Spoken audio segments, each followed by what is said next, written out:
stock specialist. So you might not know, but a lot of stores and companies have someone who is watching the stocks and making sure that the logistics, and what I mean by stocks is the product. If you have 30 of the shirt, you need to know how many you have of it. That is the person who is stock keeping the inventory of the product.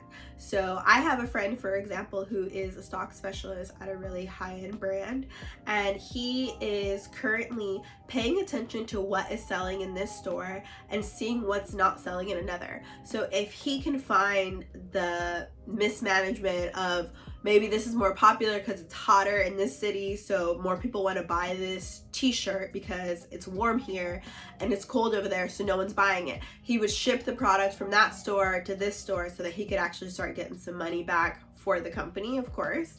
And he works there full time. So that is an opportunity that exists in a lot of companies where they need someone to do stock / inventory and be managing it and knowing what's going on with the product. They would also be the person who checks in when a new collection comes in. They would look at all of the product in their specific store and make sure to place it correctly, make sure everything is tagged correctly. And yeah, that's a different option of a career that you could do, and there's ways to move up that corporate ladder in that structure, and it pays well. Like once you start moving, once you start doing good and performing, you gonna make some money. Owning a sample room. And basically what happens is someone might have a design, they might be a small fashion brand, and they don't actually have any sewers that work for them. So you would have a bunch of sewers that work for you, and you would pay them obviously an hourly pay, and you would get the designer's product. You might even have your own pattern maker who works there, and then you would have the product cut and sewn, and you would give it back to the designer. Then the designer could either show that product to someone who's a potential customer who might want to buy, like, buy units of it, like buy 100 of this piece, but they need a sample to show them.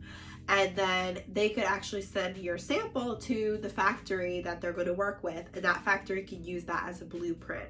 So a sample maker is an amazing person that we need. We need more of you in this industry. And it would be amazing to see some faces that look like me, look like us in this industry. And it is a good, lucrative business because sample making is not cheap, especially sample making in the US is not cheap. So if you think that you would want to work with sewers every day, work with designers, work with people cutting fabric and something more creative and more like moving and shaking and walking around getting stuff done, you might be interested in doing a sample room. You won't actually have to do any of the sewing, but you'll have paid sewers there working with you, and you'd be working with them, making sure that they're in good, healthy conditions.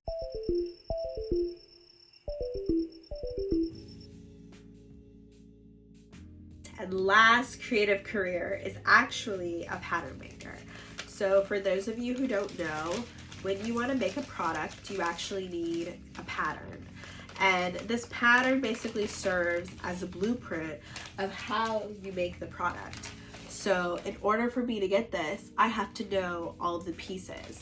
And a pattern maker is basically someone who is using math / geometry to figure out the curvature, the angles, how the distance from here to here, from here to here, all of the measurements that are required to make a garment, whether it's clothing or whether it's, a handbag. There is so much math involved and understanding the curves of everything. So a pattern maker is a key person for a designer because we don't make the patterns. We actually come up with the ideas, we choose the fabrics and all these things, but the pattern maker is who makes your ideas come to life. And they are very important, and there are very few of them left. A lot of pattern making has been shipped overseas, but actually we are not getting good results. Most of the time there's a lot of mistakes, and that is very bad for sustainability. So we need pattern makers, and we need pattern makers who understand our body shapes and different body styles. So it is very important that we get more of them. So I would love to see more pattern makers, and I hope that I get to see more faces that look like me in this industry, and that's why I did this. Thank you guys so much for watching this series. I really wanted to share as much information as I could, as quickly as I could, because I've worked in the fashion industry for 10 years and I have very rarely, or actually never, I never worked directly with another Black designer. There have been other Black people at the company, but they didn't work in design, or they worked in something else. There's only one of us, or I'm the only one there. I'm the only Black face in the room. So I want to see more of you. I want to see you guys in all of those spaces, and I'm so excited to see what comes of this, and I hope that you guys are interested in something of these careers, and I'm excited to see you guys, and I'm excited for us to keep shifting the culture forward. So thank you guys so much. Bye.